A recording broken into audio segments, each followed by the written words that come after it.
यह महाभारत का युद्ध चल रहा है। यह भगवान श्री कृष्ण जी है जो पितामह भीष्म पर रथ का पहिया उठा के आक्रमण कर रहे हैं। हालांकि जब उन्होंने कसम खाई थी कि इस युद्ध में वो शस्त्र नहीं उठाएंगे, लेकिन पितामह भीष्म ने उन्हें मजबूर कर दिया था, इसलिए उन्होंने रथ का पहिया उठाया था और उन पर आक्रमण करने की कोशिश की थी। आगे बैठे हैं गांधी जी के 3 बंदर। श्री कृष्ण जी संत मीराबाई के भजन सुनने आते थे। वो है शिव पार्वती आराधना, मतलब शिव जी की आराधना कर प्रार्थना करते हुए। ये स्वामी समर्थ अक्कलकोट। राम जी का और सीता मैया का विवाह। ये विठ्ठल रुक्मिणी मंदिर पंढरपुर। राधा कृष्ण। ये शिव जी का और पार्वती माँ का विवाह।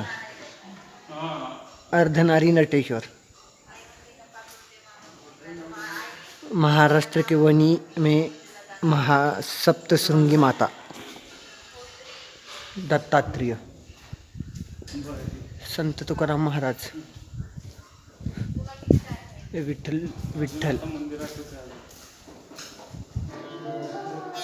यह कैमरा वगैरह यहाँ तक यहाँ अलाउड है। आगे मेन मंदिर है, वहाँ शिवलिंग रखा हुआ है।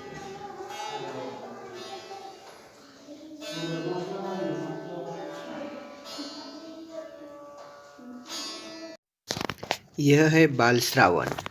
अपने माता पिता को कंधे पे तीर्थ यात्रा को ले जा रहे हैं, लेकिन जब तीर्थ यात्रा पर ले जा रहे थे तो बीच में उनके माता पिता को प्यास लगी, तो उन्होंने पानी मांगा। पानी लाने के लिए वो एक जंगल में गए।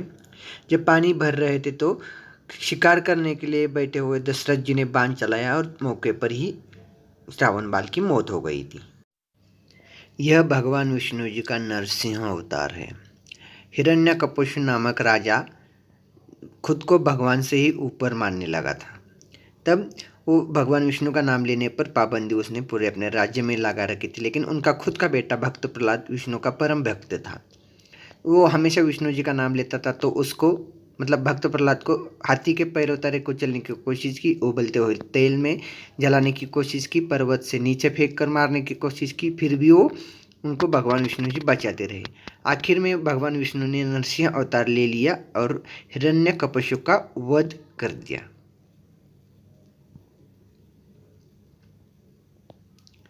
ये भक्त पुंडलिक है। जो भक्त पुंडलिक अपने बीवी से ही प्यार करते थे, जबकि अपने माँ बाप बूढ़े होने के कारण उनको पैदल चला रहे थे, लेकिन अपने बीवी को कंधे पे उठा के जा रहे थे। आगे जाके वही भक्त पुंडलिक है जिन्होंने पंढरपुर के विठ्ठल को वीट पे खड़ा किया है। यह श्री कृष्ण जी अपने परम मित्र सुदामा की सेवा करते हुए। यह विष्णु जी का दरबार सजा हुआ है।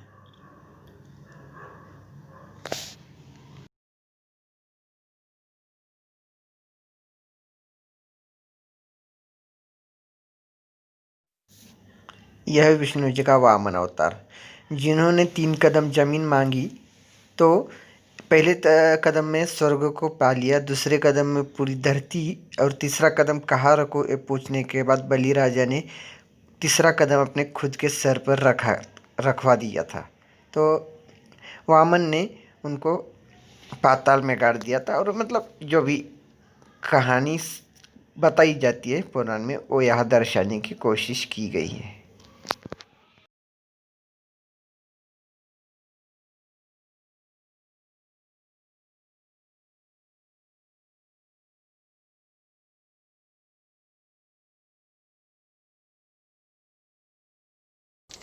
ये भीम जी है जो बकासुर का वध करते हुए।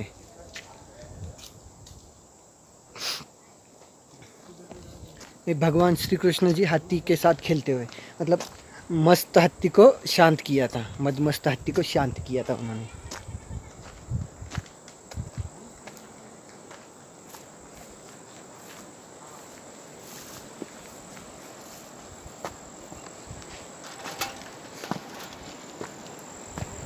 ऐ इकडे ना, आवाज बघ कसा येतोय।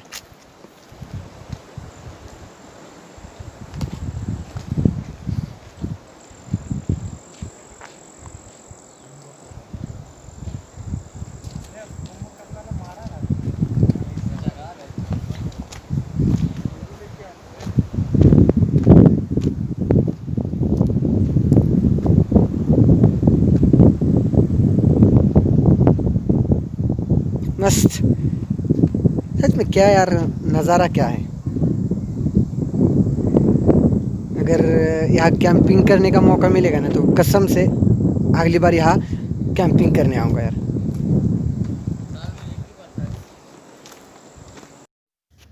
ये है लंकापति रावण का भाई कुंभकर्ण, जो 6 साल तक सॉरी 6 महीने तक सोता रहता था।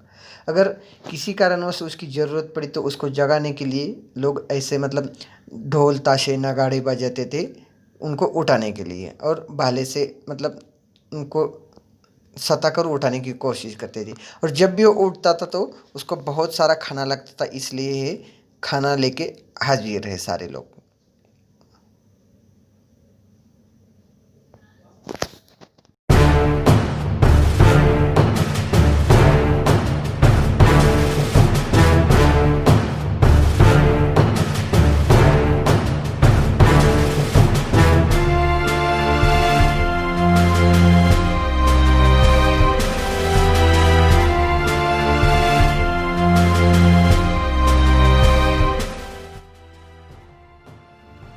ये है बकासुर और भीम। बकासुर का खाना लेके भीम जी गए थे तो उसका इंतज़ार किए बिना ही भीम जी ने बकासुर का खाना शुरू कर दिया और उनमें द्वंद्व हो गया, तो वहाँ उन्हें भीम ने बकासुर का वध किया।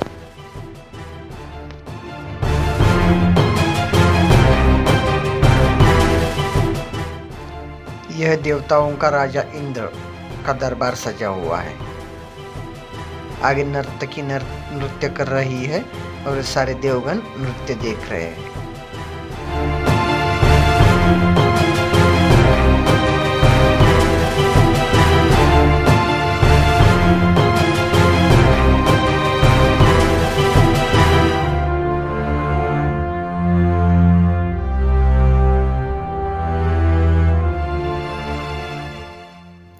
समुद्र मंथन के बाद जो अमृत निकला था वो विष्णु जी मोहिनी के रूप में देवताओं को अमृत पिला रही है।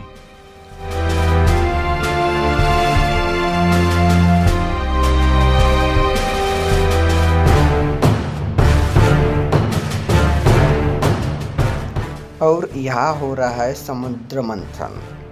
समुद्र मंथन जो हुआ था, समुद्र मंथन करने के लिए जो नाग का इस्तेमाल किया था उसका नाम क्या था? चलो मैं ही बताता हूँ। जो नाग इस्तेमाल किया गया था रस्सी की तरह, वो वासुकी नाग था। और जो पर्वत था, एक बात बताओ मुझे कमेंट बॉक्स में, जो पर्वत था और जिस कछुए के पीठ पर पर्वत खड़ा करके जो समुद्र मंथन किया था, उस कछुए का और पर्वत का नाम कमेंट बॉक्स में ज़रूर बताना।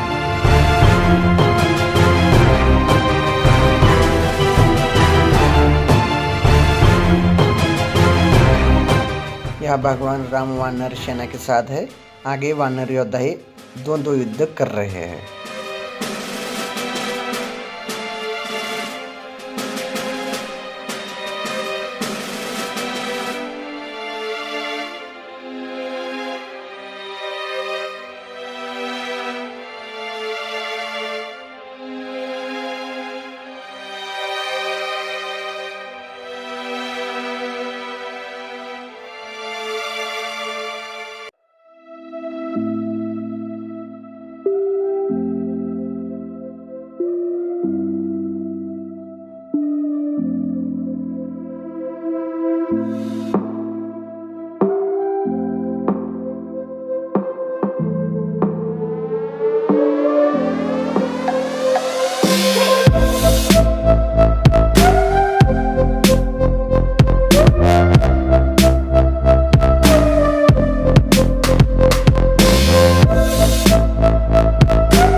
दोस्तों, आप इस पे यकीन करो या ना करो, मतलब आप यकीन करते हो या ना करते हो मुझे पता नहीं है, लेकिन एक घटना मैं आपको बताने जा रहा हूँ।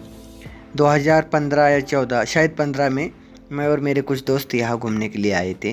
तब जिस रास्ते से अब जा रहे, इस रास्ते से आगे जाने के लिए मना किया था, मतलब ये रास्ता लकड़ियाँ वगैरह लगा के बंद किया था। फिर भी हम लोगों ने, मेरे और दोस्तों ने और मैंने, वो लकड़ियाँ वगैरह हटा के वहाँ से आगे चल गए। मतलब आगे जाने के बाद वहाँ कुछ मूर्तियाँ बना के रख दी थी, वो देखने के लिए गए। वहाँ कोई नहीं जाता था क्योंकि मतलब रास्ता ही बंद था, तो कोई जाने का सवाल ही नहीं था। तो हम वहाँ गए, फ़ोटोज़ वगैरह खींच रहे थे, एंजॉय वगैरह कर रहे थे। तो एक दूर खड़ा वहाँ एक लड़का आया था, मतलब वो वहाँ प्रॉपर वहाँ का ही लड़का था। दूर खड़ा रहकर हमें आवाज़ दे रहा था, बुला रहा था, वापस आ जाओ, वापस आ जाओ। तो हम लोगों ने उसको ही बुलाया कि तुम ही इधर आ जाओ। तो वो लड़का उधर आया नहीं, वो बोला मैं वहाँ नहीं आऊँगा, मतलब ज़ोर से ही चिल्ला के, दूर से ही चिल्ला चिल्ला के बोल रहा था, मैं वहाँ नहीं आऊँगा, तुम लोग ही वापस आ जाओ। तो हम लोग वापस आए और उसको पूछे कि भाई वहाँ क्यों नहीं जाने देते, मतलब ऐसा क्या है वहाँ की, मतलब वहाँ भी मूर्तियाँ रखी गई है लेकिन वो रास्ता क्यों बंद कर दिया है, वहाँ क्यों नहीं जाने देते। तो उस लड़के ने बताया कि वो जगह अच्छी नहीं है, वो जगह बुरी है, इसका मतलब वो जगह हंटेड प्लेस है, वहाँ इसलिए जाने नहीं देते। लेकिन दुर्भाग्य की बात यह है कि वहाँ से आने के बाद दूसरे ही दिन मेरा दोस्त, जो फ़ोटो में दिख रहा है ना, आनंद, इसका एक्सीडेंट हो गया और वो डेथ हो गया। तो मतलब पता नहीं ये चीज़ें क्या होती है या नहीं होती, लेकिन फिर भी मैं आज और मेरे सारे दोस्त आनंद को आज भी मिस करते हैं। मिस यू आनंद।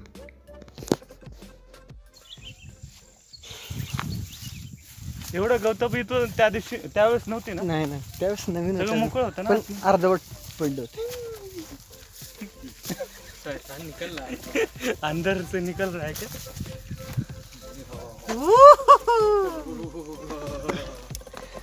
मैं आपके साथ एक फ़ोटो शेयर करूंगा जो बहुत साल पहले मैं यहाँ आया था, और वो यही वो सिंहासन था जिस पे बैठ के हम लोगों ने तस्वीरें खींची थी। चल आता यावेळेस मी सांगतो.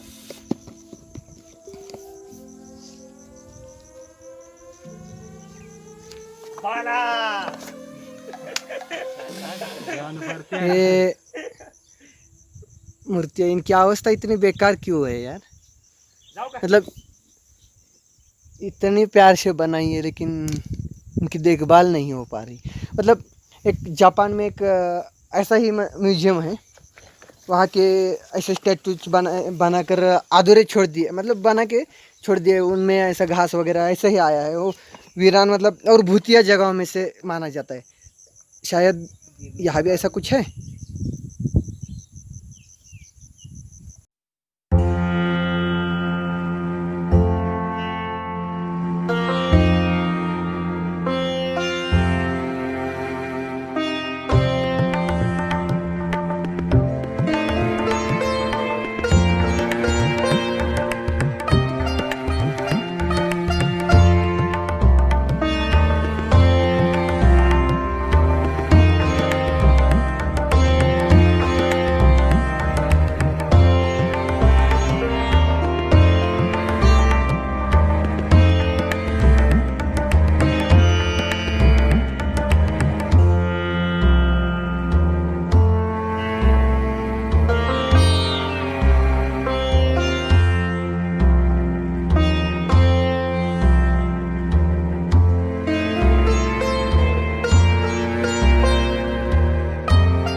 अगर आप इस जगह घूमना आना चाहते हैं तो कैसे आए? यह जगह सिंहगढ़ के पास में है, इसीलिए सिंहगढ़ के रास्ते से भी आप यहाँ आ सकते हैं। अगर नहीं तो आप पुणे के उत्तम नगर से, वारजे से, डोंजे गांव से आगे यहाँ इस जगह आ सकते हैं, नीलकंठेश्वर में आ सकते हैं। लेकिन वारजे से, उत्तम नगर से, डोंजे से जब आओगे तब आप इस जंगल वाले रास्ते से आपको आना पड़ेगा, जो कि बहुत ही खतरनाक रास्ता है। मतलब रास्ता नाम का ही रास्ता है, ऐसा रास्ता है। तो अगर इस रास्ते से आप अगर एडवेंचर करना चाहते हो तो इस रास्ते से ज़रूर आए।